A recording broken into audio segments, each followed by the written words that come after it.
Hey guys, Dr. Kahu here and welcome back to my channel. Now today I'm going to be doing a new what if, and that is what if Goku had Broly's potential, part 1. Now as usual guys, if you guys can subscribe to the channel if you haven't already, and if you guys want to see a part 2 to this what if, then I suggest in a good way, 300 likes guys, you get 300 likes, I'll bring out part 2 tomorrow, okay guys?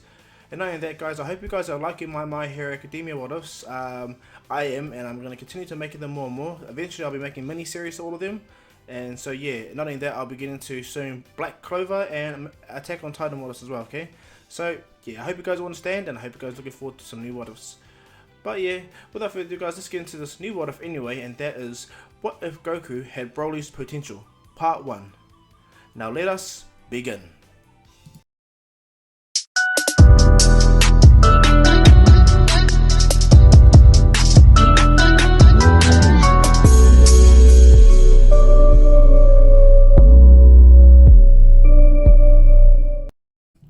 Now, I'm not going to use the Broly from the old Dragon Ball Z movie. I'm actually going to use the Broly from the nowadays series, the Dragon Ball Super Broly movie, where Frieza goes to where Broly is on Vampa and pretty much takes him to Earth, and Broly rips up stuff. And I mean by Broly's powerful, he trained pretty much all his life on the planet with creatures that are really big and powerful but weak in comparison. Not only that, Broly's potential was so much more that he instantly closed the gap between after tournament, like post tournament Goku, Vegeta, and Frieza. You know, Golden Frieza, Super Saiyan Blue Goku, but Super Saiyan Blue Vegeta. Like, Broly was that monstrous, and that was in his base form. When he went Super Saiyan, he eclipsed all of them. It forced Goku and Vegeta to become Gogeta, a super fusion multiplier, to compete with Broly and beat him. Okay, that's what it took to beat this Broly. Now, if we were to go to this aspect, now we'll understand how powerful Goku is going to be in the grand scheme of this what if. And a lot is going to change when it comes to this what if, I tell you. Now, what I mean by that is, well, we'll just get into the story, okay? So let us begin. Now, our story takes place in Planet Vegeta, when Gine gave birth to Kakarot. Now, Bardock has just returned back from one of his trips, and he's come to see his son. As he comes to see his son, he notices something strange and odd, and he goes to check the scouter.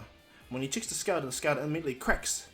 And Gine's like, "What's the matter, Bardock?" And he goes, "Kakarot, his..." And she goes, "What is it? What is it?"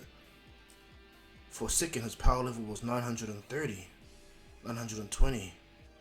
And she was like, "What? That can't be right. My son can't be stronger than me. I think the scout is broken." Don't think nothing of it. Bardock's looking and he's like, interesting. And he goes to observe young Kakarot for the next couple of days while he's back on planet Vegeta, and as he's observing the sun, and this is before Bardock goes away on his long journey while Kakarot's in the tube, early gets in the tube. But before Bardock goes, he sees no actual spike in his power, and so as he leaves and goes on his journey with leaks in them, or what ends up going down is when Bardock comes back due to Frieza calling all the Saiyans back to planet Vegeta, this is when Bardock wants to go check on his son. So as he's returning back home and he's saying hello to all his friends, he rushes over to say, "Hey Gine, long time no see." Gine turns back, goes, "Bardock!" She runs over, gives him a hug, and he goes, "How are you doing?" He goes, "Good." He tells him, "When it comes to young Kakarot, he's in the back." And he's like, "Yeah." And as she rushes to take him to the back, she instantly goes from a happy face to a real serious face, and she tells him, "Bardock, I got something serious I need to tell you." And he goes, "What is it, Gine?" She looks around. And she goes, "It's about young Kakarot. He's technically not here. I had to hide him." And they were like, "What? What do you mean you had to hide Kakarot? Explain yourself, Gine." And so Gine and Bardock go fly away for a bit. They fly for a bit, and Bardock's like, "When did you learn how to fly properly?" And she goes, "Due to the fact that I had to live so far away with our son." Bardock's like, "What are you talking about, woman? And speak plainly." And she goes, "I will soon. Just wait, Bardock." And so she flies him into the mountains until she gets to where all the ancient Saiyans used to live, in the old catacombs area. There, Bardock sees his house, more built up a little bit, but sees his house. When he goes there, he walks in, and he can't believe it. He goes, "Everything's here. What's the meaning of this, Gine?" He goes, "It's our son, Bardock. It's Kakarot. You weren't wrong when you left." Bardock's like, "What?" He instantly rushes in. Where? He checks the scouter, and yep, Kakarot's power level was baselining continuously every single day at 920, but that's when Gine always left. Gina only started noticing it when she saw cracks in the birthing tube in the house. You know, when young Kakarot used to cry when she used to leave. Bardock's like looking at her, like, "Is this why?" And she goes, "Yeah. I had to take him to a place where I knew the scouters couldn't register him. And thanks to the magnetic interference of the mountains, it allows for Kakarot to stay invisible." Bardock looks at his wife and he's like, "You're so amazing." And she smiles and she looks down. Bardock goes, "Something's wrong. I feel it. I had an idea of just sending Kakarot to a safe world until things die over, but I don't think we have the chance now, Gine. I'm gonna have to steal a bigger ship." And she goes, "Why is that, Kakarot? Why is that, Bardock, I mean?" And he goes, "Simple, my darling." And she buzzes out because Bardock uses that tone of voice. "Enough killing has gone on in front of me in my life that for once I would like to save something. I'd like to do something right. I've not done nothing right by you, Gine, nor our two sons, Raditz." And the Bardock stops and goes, "Where is Raditz, by the way?" And she goes, "Oh, he's with Prince Vegeta. He's on one of his missions." He goes, "Huh, my son, is Prince Vegeta? Ah, he's moving up in the world. I'm very proud of him." Bardock's really proud of him. He goes, "But that young Prince Vegeta, though, he will be a handful." And Bardock feels happy about it. He goes, Is he on the planet?" And Gina goes, No, he's with Prince Vegeta off planet." He goes, "Oh, that's good. Bardock immediately goes, We'll stay here. Don't come and follow me, okay? What's about to happen is going to be quick.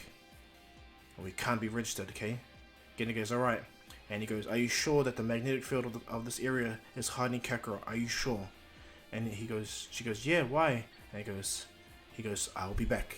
Bardock flies back. He appropriates a ship, one of the ships that like the one that Paragus takes, you know, when he leaves Planet Vegeta.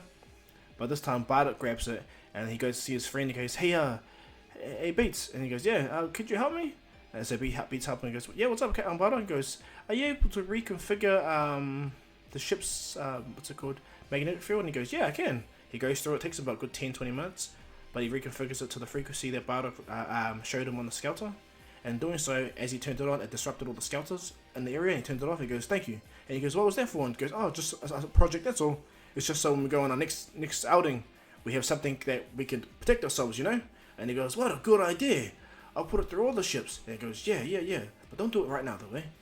And Beats sees it and he understands. He goes, "Alright, Bardock, what's the matter?" He goes, No. I just want to know, we'll make sure we take this ship when we leave, right?"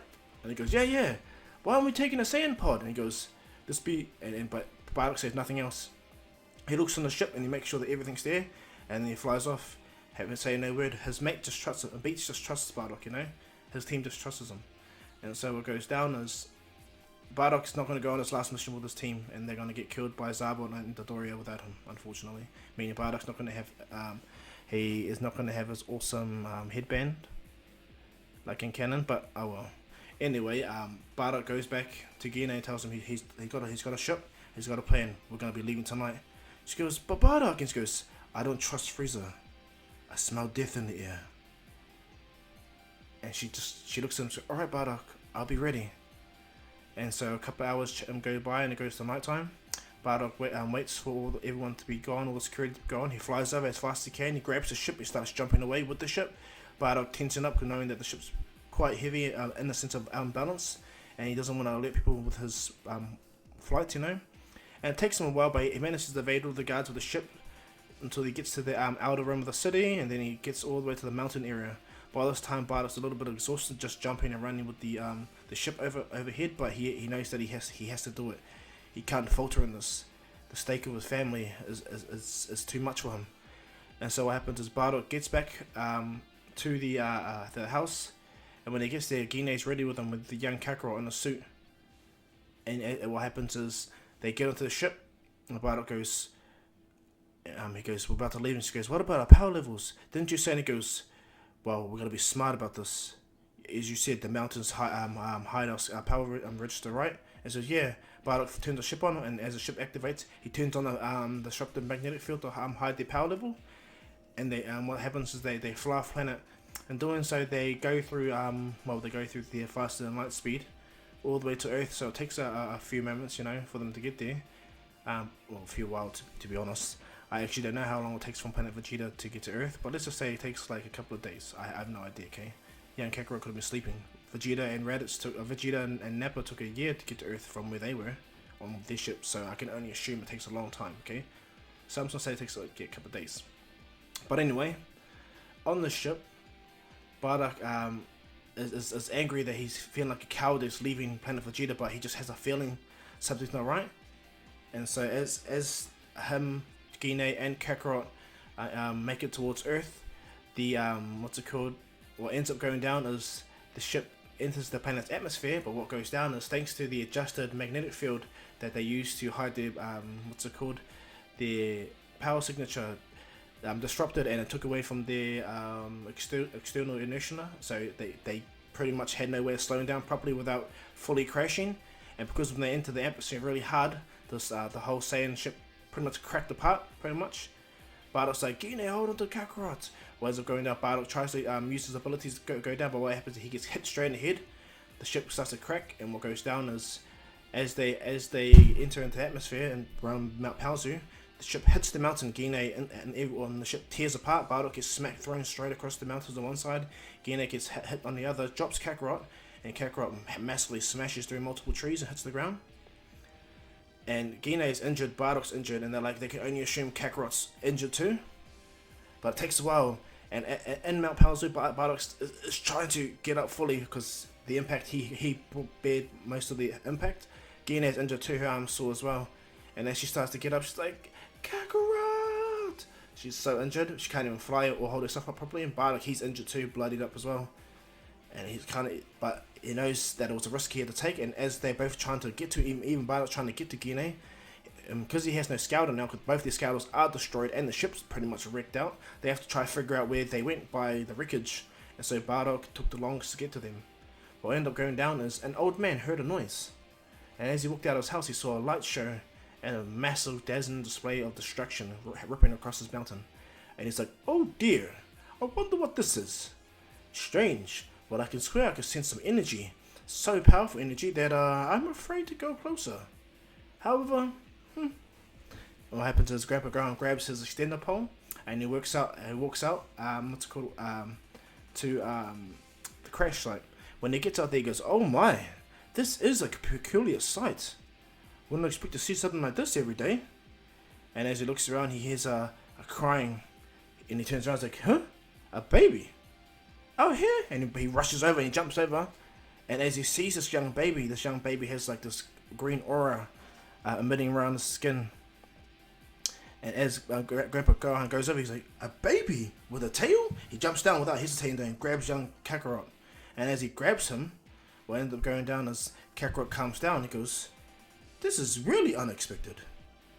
And then this is when he gets up, Grandpa Gohan gets up and he takes Kakarot, wraps him in his scarf, and he goes, I wonder where your parents are, young man. And he walks around, and as he goes around, he hears a faint noise, Kakarot, Kakarot. And the old man rushes over, and when he rushes over, he sees a badly injured woman on the ground, bleeding out. And he goes, oh dear! He instantly puts the extender pole down, he puts Kakarot down, he grabs Gine, he does as best he can to make a stretcher, the old man, and he rushes back using his own formidable abilities, because I'm not going to lie, Grandpa Gohan's pretty boss for an old man. He's not Master Roshi, but he's pretty boss for an old man, okay? And so what happens is he rushes to take Gine back and Goku, but young Kakarot, his wounds are fine, he's not injured at all. But he did hit his head though. This is the thing that's pretty much a problem in this scenario as well. But what goes down is Gine, she's traumatized, and she blacked out not knowing that Kakarot was right next to her. And so a couple of hours passed, and Grandpa Gohan managed to get her wrapped up, bandaged up, and pretty much healed up. Young Kakarot's still sleeping, and this is when Grandpa Gohan hears Gine! Kakarot! And what happens is Grandpa Gohan's like, huh? He rushes out, and he goes, who was that? And he goes, and what this man walks out, he's even worse than both Gine and Goku combined, or Kakarot combined, but this guy is stubborn Saiyan, he's way stronger than Gine. He's limping out. You! And he opens his hand up, he's about to power energy. He goes, where's my... Boom, hits the ground. Grandpa Gohan's like, more survivors? And he's worried now, he needs to figure out, he doesn't know what he needs to do. But first he takes Bardock, he doesn't care. And he looks after him. And so what happens is, for the next next 2 days, Bardock and Gine are pretty much out comed. They didn't woken up one bit. Young Kakarot is enjoying his time with Grandpa Gohan, happy playing, eating the best food imaginable. And just so you know, the thing that wakes up Bardock and Gine is the food that Grandpa Gohan makes. Bardock's like, Gine, that smells incredible. And Gine's like, I know, right? And Bardock's like, huh? They both get up. And they both look at each other like, where am I? Gine! And he's like, Bardock, like they're shocked. And he's like, Bardock's arms in a sling. And Gine's arms wrapped up, but she's fine. They're like, where's Kakarot? Where are we? They're panicking. And Grandpa and all they hear is a child laughing. And they're like, huh? And as they rush in, they see an old man playing with a young Kakarot on a chair and feeding him. And young Kakarot's happily excited, playing around, floating in the air, and just being a happy child. And Bardock's like, huh? Looking at Kakarot, and Gohan's like, oh, you two are awake. Welcome to my home. I hope you guys are alright. You look like you guys took a nasty crash. I hope you didn't mind, but I've been looking after your son and feeding him. Judging by what it looks like, I assumed he was like a human like me, but yeah, you guys are pretty powerful for a human, I must say. Bardock's just lost for words, but he's too distracted by the good smell that's coming through the kitchen. He goes, I will talk to you after the food. And Grandpa Gohan's like, straight to the point. Okay. What about you, young dear? And she's just shocked to see Kakarot fine and happy and floating around playing with this old man. And Bardock's shocked too, but he's not worried. And Grandpa Gohan's like, tell you what, you guys come have a seat and I'll dish you guys some food, right? Come on. And they go to sit down. Bardock's like, the strange old man. He's definitely human. Like he's looking at him, but Gina don't care. She rushes to say, Kakarot! And he's like beeping her nose, just being a happy kid. And Bardock's like, what's wrong with the kid? And then Grandpa goes, as he's doing their food, he goes, I think he hit his head really badly. He may suffer some slight amnesia, I'm thinking. Bardock's like, amnesia? He goes, loss of memory. And Bardock's like, huh, I see.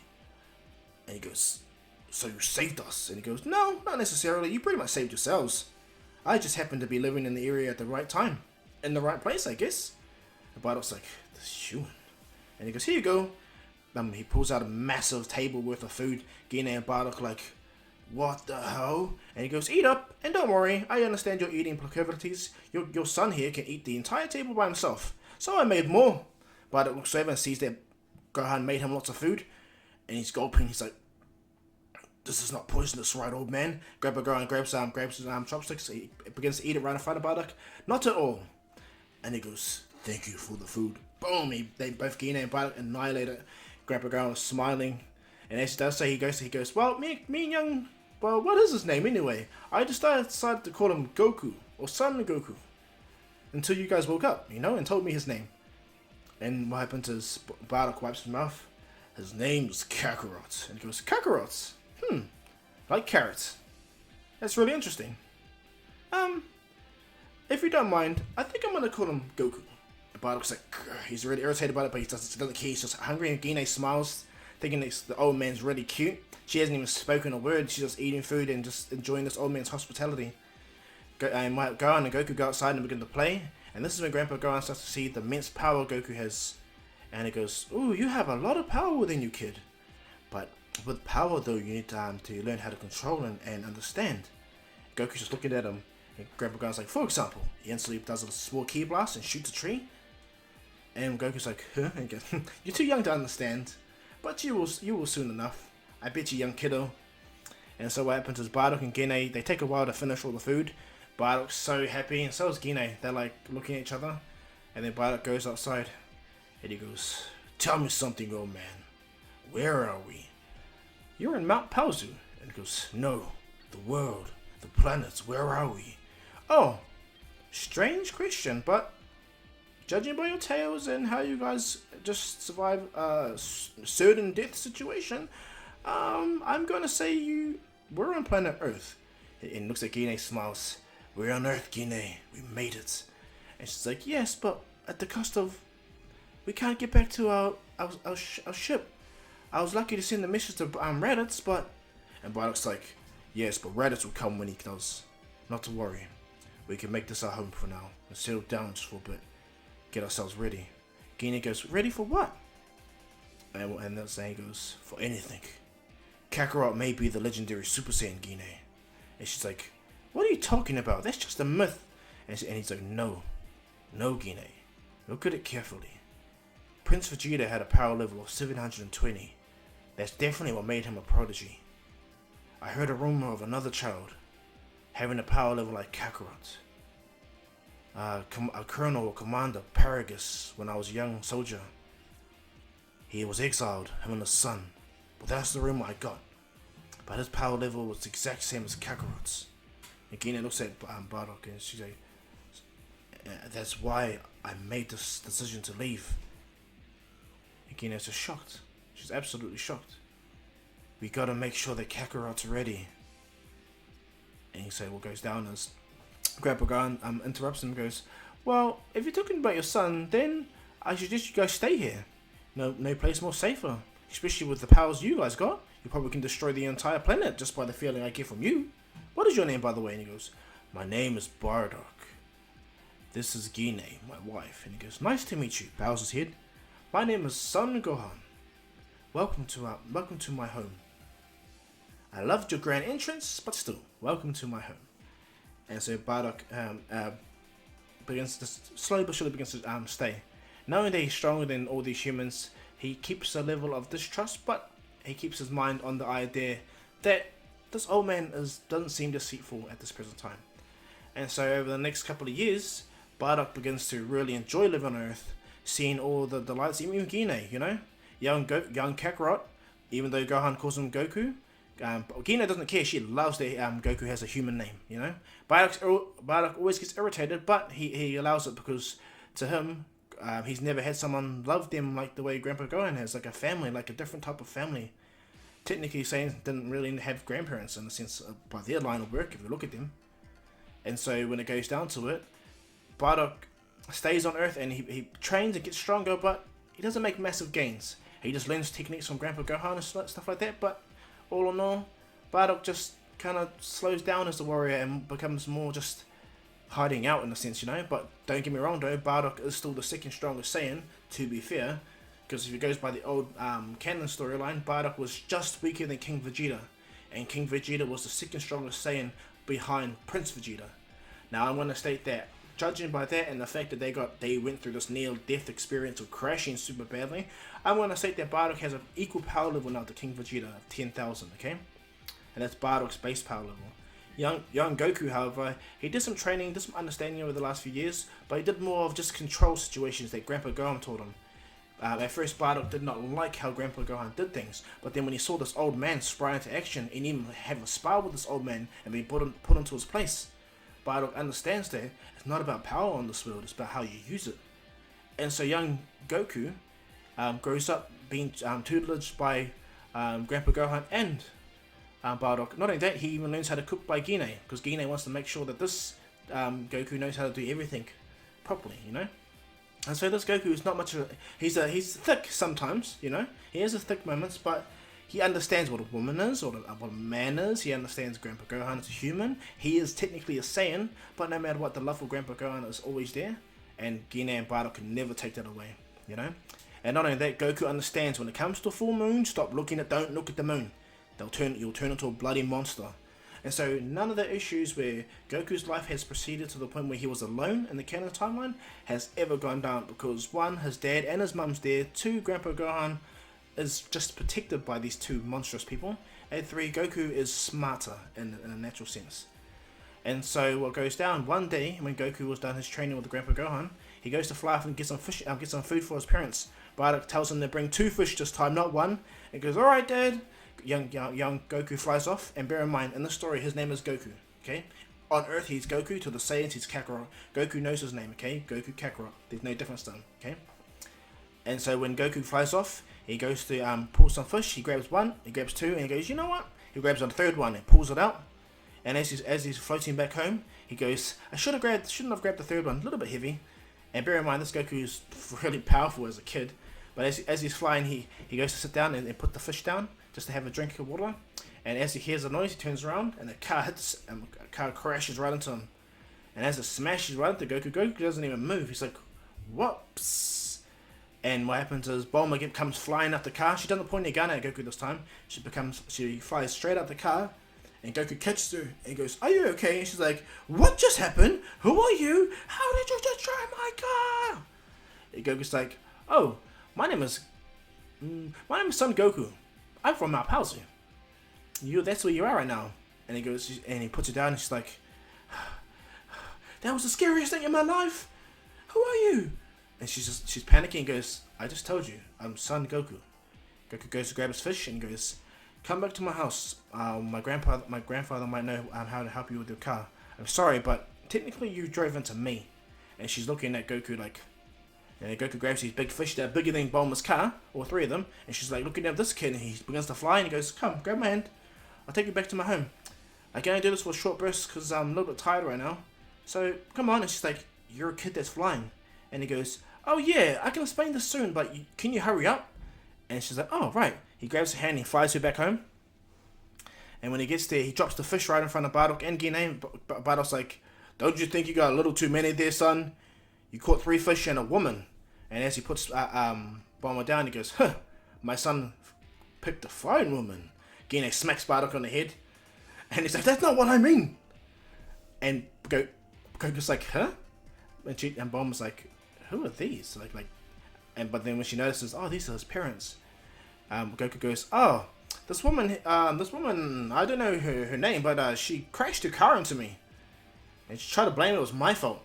I'm like, technically there's no road out here, so you're driving on like concrete, like not on concrete, so don't get angry at me." And she's just looking at Goku, dumbfounded. He's talking to them flying. And she's like, "Am I living in a dream world? Like, what's going on?" And she's like, "Excuse me, question."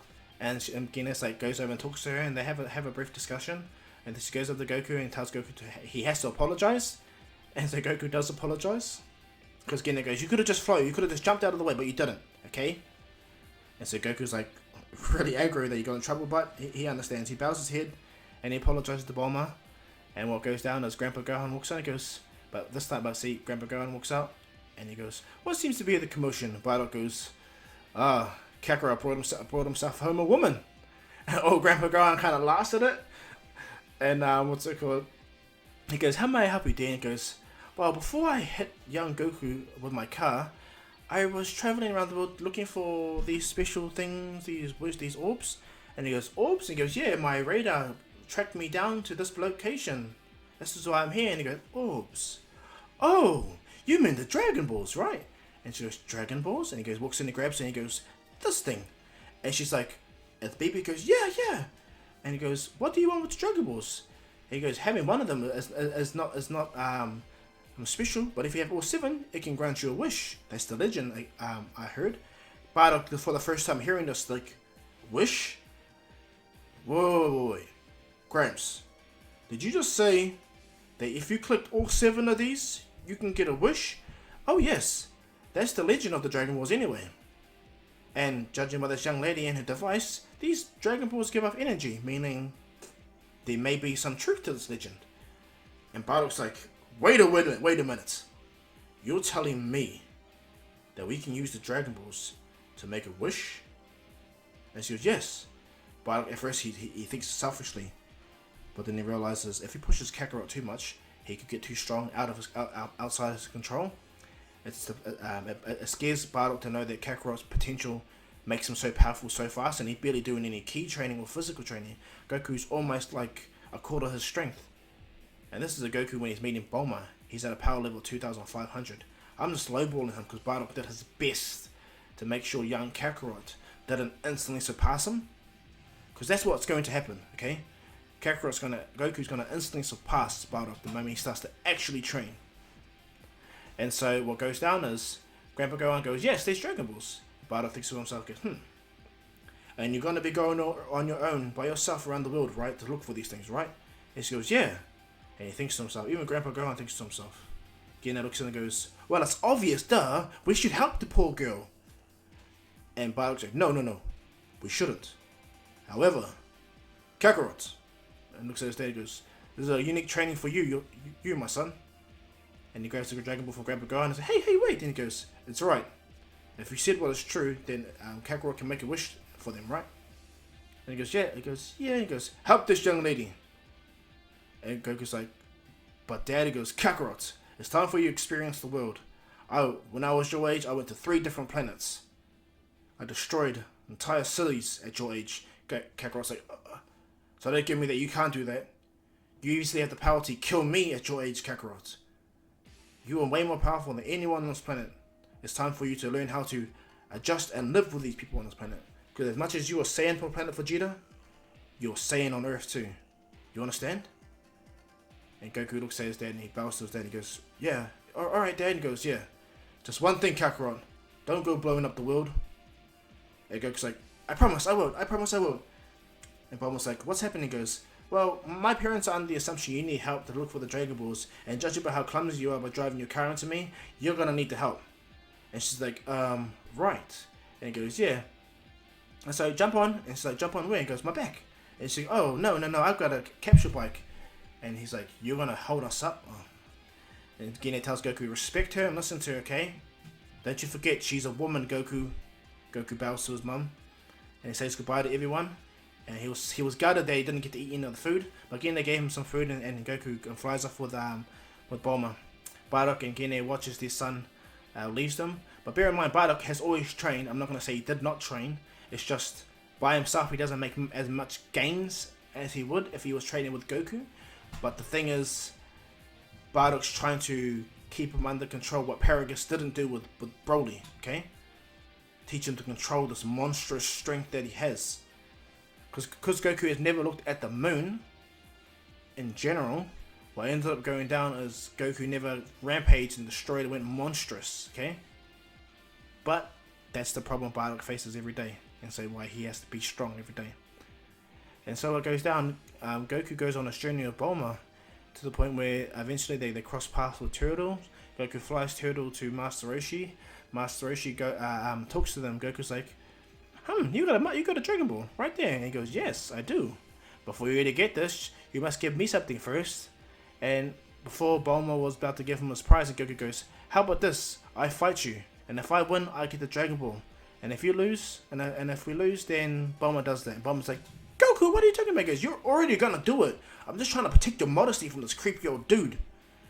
And what happens is Bulma's like, oh, thank you, Goku. Goku looks at him and goes, well. And Master Roshi smiles and goes, alright then, kid. And as he breathes in and looks at Goku, he senses a massive amount of power from this kid. But as Master Roshi has proven, it's not about how powerful you are or how strong you are, it's about the experience. And so as Master Roshi takes his stance, Goku takes his stance, the stance of Grandpa Gohan, and it makes Master Roshi snaps into it, and it makes him laugh, seeing the stance of a student, and he's so nostalgic and proud. And he goes, well, come on, the kid. They'll just bark. Show me what you got. Goku rushes in and begins to fight fight Master Roshi. And as they start to fight, Goku's made very clear he is stronger than the old man. But no matter what he does, he can't touch or do nothing to Master Roshi. Master Roshi flips him around, stops all his attacks, makes Goku throw his attack back at himself, flips him over like he's nothing. Goku's being toyed with by this old man, to the point where Goku starts to get angry a little bit. And then when he starts to get angry, his power starts to build. His eyes instantly goes into a brief yellow. Master Roshi sees this. Goku gets up and looks at Master Roshi. His energy starting to flex.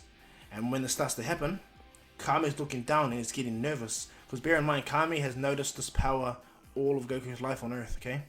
He's noticed Bardock and Gine. But because Bardock is so much more powerful than Kame, he can't do nothing. He has to stay away and just watch. But if he can just train the boy and help him protect the Earth, just in case his father goes bad, you know? And so Kame's just watching. When Goku's power starts to get him raised, his power doubles, then triples. He's walking over to Master Roshi, and Master Roshi is buzzing out, and he knows he has to end this fast. So as Goku's power starts to increase, Master Roshi instantly does his paralyzing lightning attack, and Goku gets hit by it, but Goku's still moving forward. It's doing nothing to him. Goku rushes Master Roshi, but this is what Master Roshi wanted. He instantly goes around Goku and does a one tap on the back of the neck, knocking Goku out straight away. Bear in mind, Master Roshi had to get into his buff form just to do that. And he jumps around and hits Goku in a perfect pressure point, knocking out Kid Goku.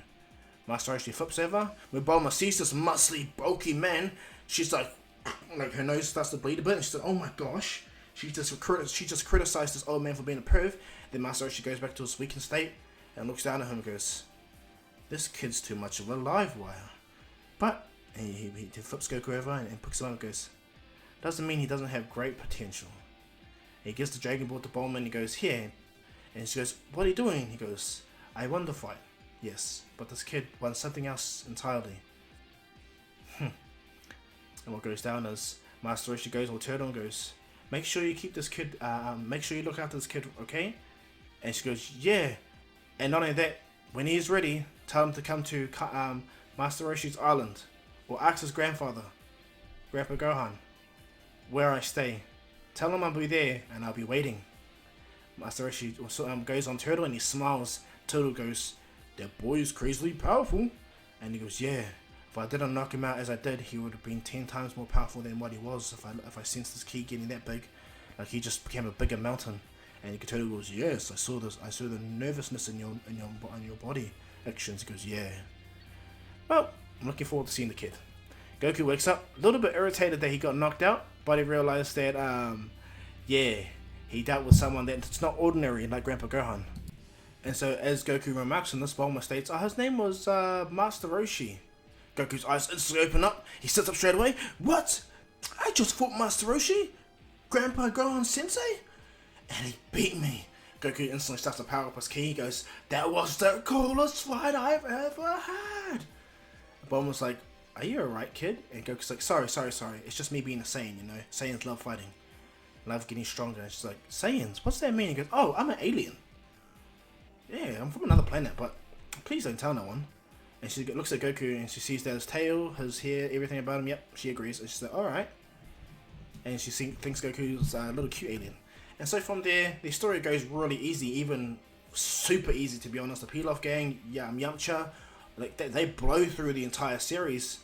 Honestly, it gets to the point where they get all the Dragon Balls really fast. Even the Chi-Chi thing. Goku meets Chi-Chi, but because Goku knows about girls, he tells Chi-Chi that she's cute, but he doesn't want to marry her. And so there's that. Goku still destroys Fire Mountain. He's there, but he does it with one, one Ki Blast instead of Master Roshi's Kamehameha. And so all of that relatively goes much easier. Even getting all the Dragon Balls, it's coming upon using them. That's the thing that changes. Okay. And so it goes down. When Bulma gets all 7, she wants to make the wish immediately, but then she stops herself and goes, "You know what? That's a little bit selfish though." And Goku's like, "What do you mean?" It's like, "Well, the wish I want to ask for is for the perfect boyfriend."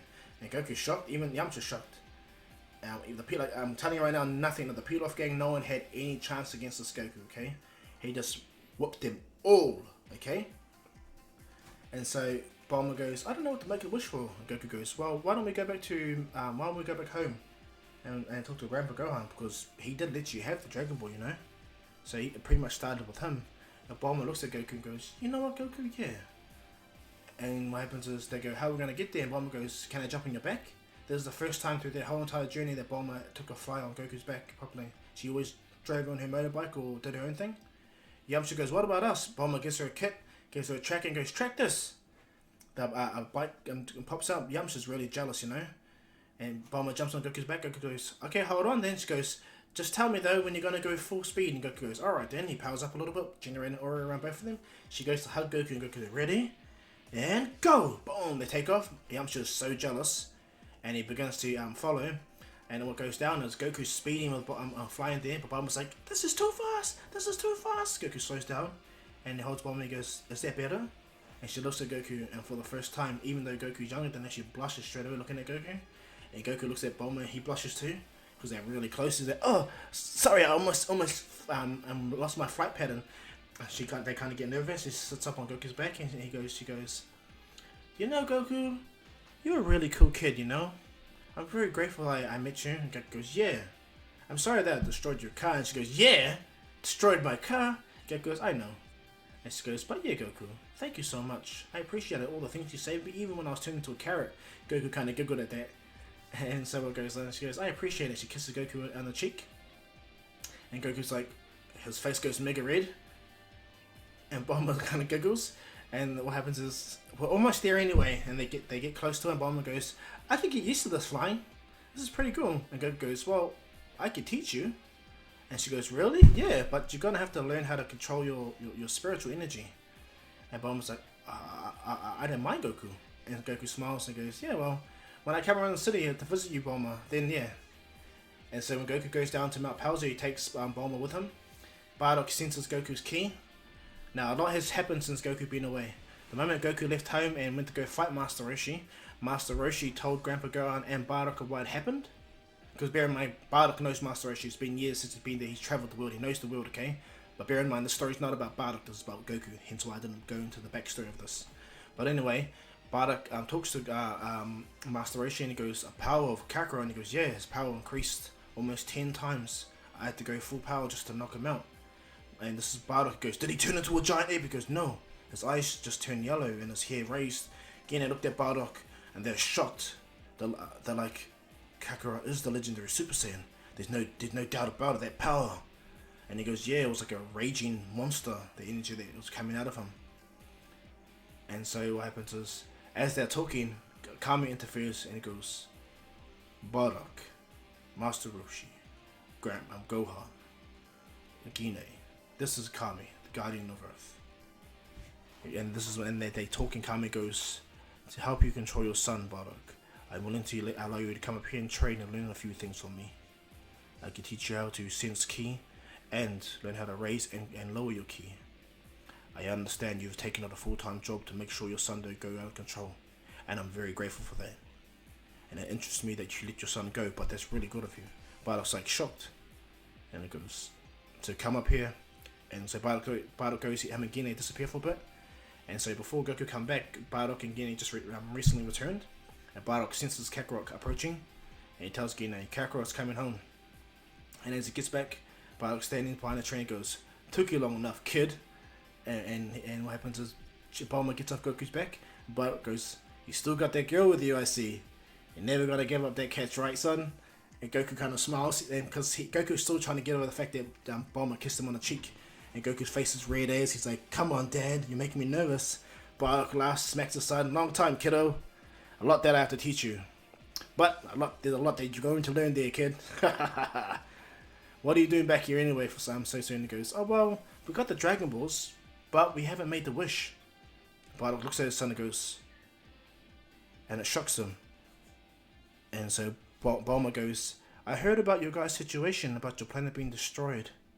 And the fact that, well, technically your planet's not destroyed, sorry. I heard about the fact that you guys feed your planet on the threat that your planet may be destroyed, so I thought about, instead of making my selfish wish, I thought about how about I ask you guys what kind of wish you guys want to ask." Chi-Chi and Bardock talk to each other, and he goes, "If you don't mind, I have a wish of my own." Chi-Chi looks at Bardock, and he goes, "It's alright, Chi-Chi." No, sorry, Chi-Chi. Gine looks at Bardock and goes, "It's alright, Gine." And so what happens is, Master Roshi summons Shenron. Shenron comes out and it shocks everyone. Bardock shocked everyone and looks up and he's like, he goes, "What do I say to the dragon?" He goes, "Make a wish." And his name is Shenron. Shenron? Okay. "Shenron, yes. I wish you to tell me the outcome of the Saiyans, all the Saiyans. Is Planet Vegeta still there? And as such, how much Saiyans have survived if it's not?" Shenron doesn't. He pauses for a bit and he goes, "Really in-depth information I need to go through. Interesting wish. There was more categories to it, but it still remains the same. I will grant you this." His eyes go red, and then as his eyes go back, he goes, "Planet Vegeta is no more. If I was to count by the Saiyans that exist right now, there's you three. The three that is Vegeta, Nappa, and Raditz, and the other three known as Paragus, Broly, and Toph. These are the only known Saiyans that I can perceive at this present time. I have given you your wish. Thank you. Farewell." Shenron disappears, and this shocks them. Planet Vegeta is destroyed, and there's only a certain amount of Saiyans. There's only 9 Saiyans technically left. But it's like, he's so infuriated. He's like, "That Frieza, he did." His ki starts to erupt and get really, really heavy. And he starts to power up. By this time, this Bardock has trained with Kami over a year, and so he's pretty strong. I must say, he might be as strong as Prince Vegeta at this present time. And this is way before any formal arc, okay? And so what goes down is they talk, and from there, Bulma goes back to the city. She says goodbye to everyone. She says goodbye to Goku. Goku goes, I can take you back. And she goes, it's alright. I called my father. My father's got a plane to come pick me up. And she goes, alright then. Like, she kisses Goku. And Goku blushes again. She goes, I hope to see you again soon, Goku. And she goes off. And she goes, don't forget, you promised to teach me how to fly, right? Goku goes, yeah, I do. Bulma, I promise. And as she goes on, Goku says goodbye. Bardock goes over and leans on his son's head. And he goes, proud of you, kid. You know how to catch them just like your dad. Bardock, they're all giggling. And he goes, this next year is going to be hard for you, kid. I'm not going to lie. These next 3 years, actually. And Goku, 3 years? Yes. We're going to enter into a world tournament on this planet. Remember when I showed you when you were a kid? Yeah? Well, you're going to train with me for a bit, but not right away. Goku's like, why is that? You're going to go train with Master Roshi. Goku's like, but why can't I train with you, Dad? You're far stronger. And he goes, there's a lot bigger difference between power, son, and experience. To be honest, I fought him twice and I lost twice, despite my power difference over me and him. He beat me twice thanks to pure technique and experience. Goku's like, incredible, and you're the most powerful being on the planet, Dad. He goes, yeah, now you understand. I could have easily blown him up and destroyed the entire planet in the process, but then I lose too, right? This is why you're going to him, because he can teach you how to control that monstrous power you have, son. Goku's shocked. And so Gine and them smiling. Now Goku doesn't know, but Gine has done the Korin training. She didn't do the Kame training, only the Korin training. And from that she managed to get 3 sensu beans, to which she brought them out. Paozu started growing her own sensu beans on the permission of Korin, that she don't give them out. Well, for her home. So she's growing sensu beans at the back of her house because she's a worker. She's not a lazy person. And so Bardock goes, come young Kakarot, before you go I want to test how strong you are. And he goes, alright. And so Goku and Bardock fly over the water. Don't hold back, kid, because I won't. Use that power you used against the old man. He goes, what power? Boom, Bardock appeared and kicked Goku around the gut.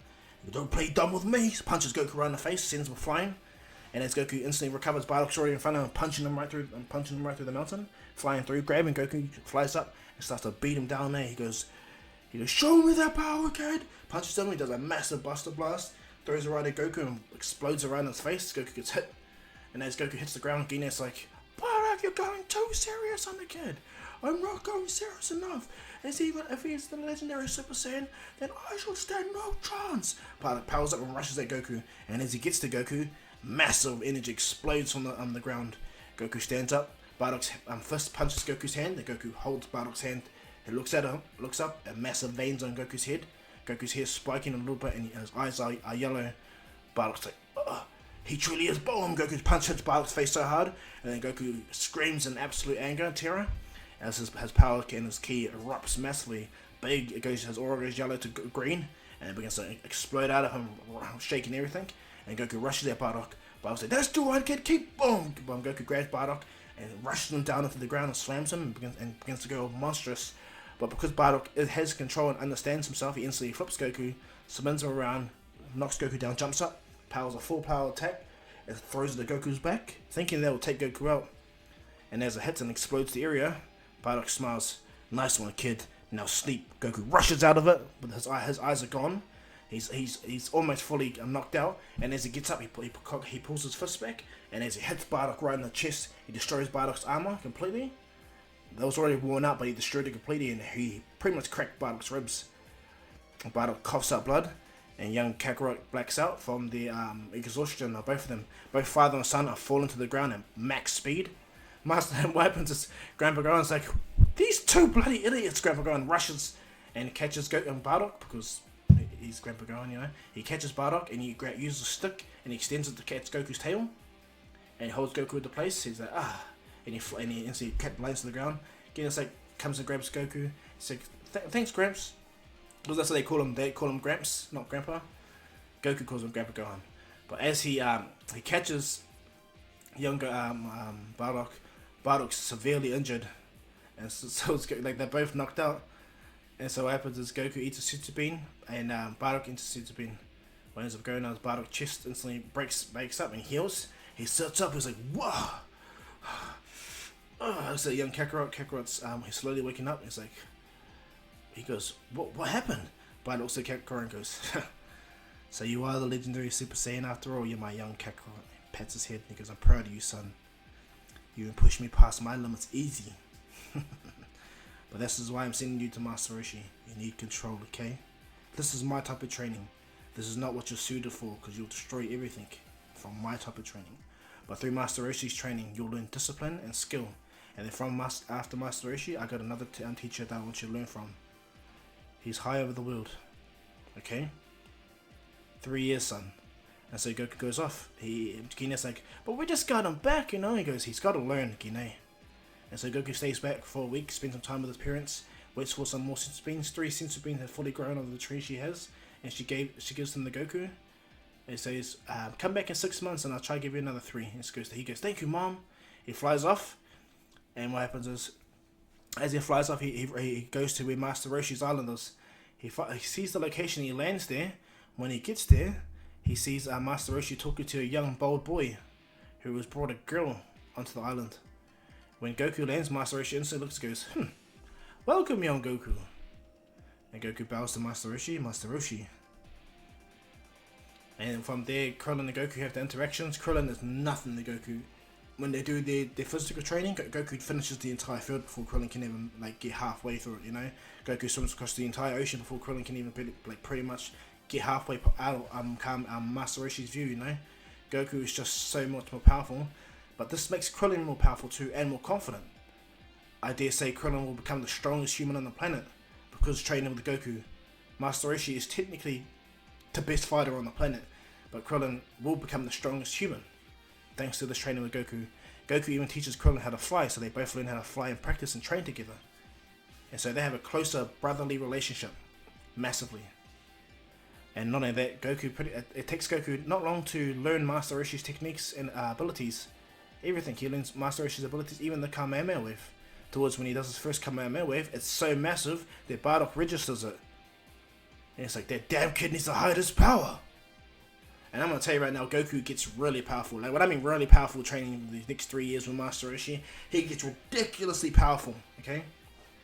So much so that he closed the gap between him and his father instantly. But it doesn't mean that Bardock is not weak either.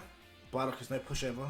And they fight each other every month, you know, to push each other all the time. And so Bardock is so much more superior than Vegeta, I must say. And because he has a real powerful son of Kakarot, and such good teachers, and a balanced world. This is what Bardock never had, a balanced world. He's never felt safe in a world where he can train freely and get strong like this. So in doing so, he actually got really, really strong. I'm going to state at this present time, before the Budokai Tenkaichi first tournament, Bardock's going to have a power level of easily like 30,000. Their fight with Goku destroyed his ribs, almost killed him, you know? Zenkai. Those months of training with Goku, Zenkais. Having Senzu beans on the ready, not having unlimited, just having Senzu beans like every month or so, is also a benefit. And so after Goku finishes the training, Master Roshi tells Goku, it's pointless for you to enter into the Budokai Tenkaichi tournament, Goku. I'm going to say this now. Even if I was to join, that was my plan, you will destroy me. And I wouldn't expect that any less. You are my student, of course. But this is where I'm going to ask you to do something. Do me a favor, Goku. And Goku's like, yes, Master Roshi, because Goku felt a little bit down. He goes, don't feel down. Your training still has to begin. But Goku goes, I want to prove that I'm good, you know? And he's like, yes. And as Master Roshi thinks about this, he thinks about, you know what? And he stands up, you know what? I have an idea. You can't enter the tournament. And so Goku does. He enters the tournament. Towards he goes over. At this time, the Peel-Off gang have, found, King Piccolo's, vase, and they try to release him, or they full on release him, and he's in this giant flying ship over the air. When Goku goes to the tournament that day, this is when he meets Bulma and all them. He's happy to see their old friends. When Bulma sees Goku, even though Goku's small and everything, he's really buff, really strong, and it makes her smile. Goku smiles and flies over. Hey, Bulma, long time no see. And she hugs Goku, and Goku hugs her back. And she goes, we gotta catch up. There are a lot of things me and you haven't talked about in a long time, Goku. And not only that, I forgot you told me you were an alien, meaning you guys have technology, right? Ship, right? And Goku goes, yeah, we actually do. We piled up all the ship that we crashed into in an area. And Bulma's like, she's so giddy and excited. And Goku's like, it's so cool to meet up with her. What happens is Goku flies away. She goes, hey Goku, before you go, she gives Goku a kiss. She says, it's good seeing you again. And Goku instantly blushes and he goes, oh man. Gine goes over and goes, hi Bulma. And from there, the tournament goes really easily. Krillin destroys everyone until he gets to Master Roshi and he gets destroyed by Master Roshi. And then it came up to the fight with Goku and Master Roshi. Goku goes, so this was your plan? To become the final fighter? He goes, no. The final fighter, he's right in front of you. And he looks at me, turns, he sees Bardock with a mask on, hiding his ki. And Goku's like, because Bardock was wearing the whole hat and everything, hiding all his ki, hiding his tail, everything, made himself look completely not Bardock. Goku's like, what's my dad doing here? He goes, I'm not the final boss, kid. He is. And then as Goku and Master Roshi fight, Goku, despite him learning so much from Master Roshi, he's getting schooled time and time again by any attack he throws at Master Roshi. Bardock smiles knowing that this old man is incredible. He loves seeing this world, loves how this world is so undefined by its weaknesses. You know? Not defined by it. Its weaknesses makes him stronger. And Master Roshi schools Goku until the point where Goku starts to get angry, where Bardock sees that the energy rise, but when the energy rises, Goku just focuses at this time. He doesn't let the power take over. He breathes out and he starts to fight Master Roshi properly, breathing in every time he throws a punch, breathing out every time he catches a kick, watching everything. And as they fight, the battle is so articulate and beautiful that people can't believe how great it is that this little kid and this master are so talented. Then when they're about to both throw their last final punch, Master Roshi stands up and bows to Goku, and he goes, he's very proud of you, Goku, you succeeded as my student. He walks over to Goku, you have passed. Looks at the ref, I surrender. Goku's shocked. And looks at Goku, you have beaten me. And as Master Roshi walks out, Goku he's so happy, he's so like emotional, you know, that the wall that was in front of him for the last 3 years pretty much conceded to him, but Goku didn't go all out crazy. Goku goes, is it because I got losing control? And Master Roshi goes, no, it's because you took control. Goku looks at Master Roshi and goes, my work is done, Goku. You are now your own man. And Master Roshi walks up, lifts his hand up to Bardock, Bardock taps him, and he goes, he walks out, now you know how to kind of control that power, kid. He walks over, but don't just think because you've been training with Master Roshi, I've been slacking off too. I have other ways that I've been getting stronger too, kid. And I guarantee you right now, the old me that you thought I was, I'm 100 times that now. And he goes, is that right, Dad? And he goes, yeah. Bardock instantly removes his clothes and powers up. And powering up, it scares Goku. Goku takes a step back. He's like, there's no way you can be that powerful. And Goku goes, spend 2 days in the room of spirit and time there, son. Then you'll understand what power is. Goku smiles like, what? And he goes, this is where your next journey is. After you lose to me, kid, you're going to go to Kami's lookout and you're going to learn. Bear in mind, you have so much power and potential, kid. This is why you're going through this journey, why we're doing this for you. You need to understand. And Goku goes, I do, Dad, I do. And he goes, good. And before the fight starts, he goes, Bardock leans over, I'm glad you're still talking to the girl there, son. And Goku kind of giggles. And Bardock's like, don't push her away. Remember, you promised to train her, right? Goku looks at him and goes, looks at Bardock, and Bardock goes, then train her, son. And Goku's like, what is this even about? Bardock's like, I'm trying to find you a good woman, kid. Just like I found your mother. And to be frank, she's a strong-willed human, that one. Scary. And Goku's like, huh, alright. Bulma's like looking at Goku like, what are they talking about? But Gine is like, Bardock, you're an idiot. Bulma's blushing, she starts to realize why. And Goku's like, alright then, well before then, let's go then, old man. Show me your true power. Bardock powers up and Goku goes, alright then. Just like before. He breathes out, breathes in, the green aura appears around him, which shocks everyone. And then Goku powers up, his hair raises and his eyes open. It's the yellow eyes. And as he looks at Bardock, his ki raises massively. Goku goes from a power level of bloody 25,000 to 250,000 instantly. When Bardock sees this, he's surprised that his son managed to close the gap just like that. But Bardock goes, "This is gonna be fun, kid." Goku gets into position. "Yeah, no sweat, Dad." They remember they rush each other, they begin to fight, they crack the stage immediately. They begin to fight non-stop. And Kahu's like, "These two, they don't get it. They're idiots, look what they're doing." And as Kahu's watching on, he notices something approaching the area. A ship. Kahu looks closer to it, he goes, "Hey, that's Piccolo. He better not be doing what I think he's going to do. He's going to be running into the wrong beings down there, especially my student Bardock." Bardock's amused by Kakarot's power, and he goes, "Not bad, kid." And so he starts to power up more. He goes, "But don't just think that by you having this power, you caught up to me." Bardock powers up to full power. Instantly, he keeps in Goku having a power level of 500,000. Goku's like, "What?" Bardock instantly comes and punches Goku in the gut, grabs Goku's face and slams him into the ground. Bardock overlifts and instantly punches Goku one more time, knocking him out. And he goes, "Remember this pain, kid." Picks up his son. And he goes, he's proud of his son. He falls out of his most monstrous form. And Bardock powers down. And again, they all like, they didn't know what happened, but they're like, "Yeah!" And this is when the moon is about to appear. Bardock instantly turns Goku's eyes. So he tells Gine to close her eyes. And Bardock looks down, wraps his tail around. He tells him, "I'm not going to come out. The moon's out." And so what happens is Bardock wins. There's no ceremony because the moon's out, okay? And so what goes down is, as they go eat and feast, what goes down is they're all happy, they're all smiling, they're cracking up as this goes down, but they hear a boom outside. And what goes down is Goku rushes to investigate, and he sees a green monster with wings. All these monsters flying around in a ship in the air. And as Goku looks up, he sees a green man. Bardock walks out and goes, "You're not Kami, you're King Piccolo." And that's where I'm going to leave this one up, guys. I hope you guys like this. Please like and subscribe, leave your comments down below, okay? And 300 likes, guys, 300 likes. I'll bring out part 2 right away, okay, guys? But as usual, guys, this is Dr. Kahu saying peace.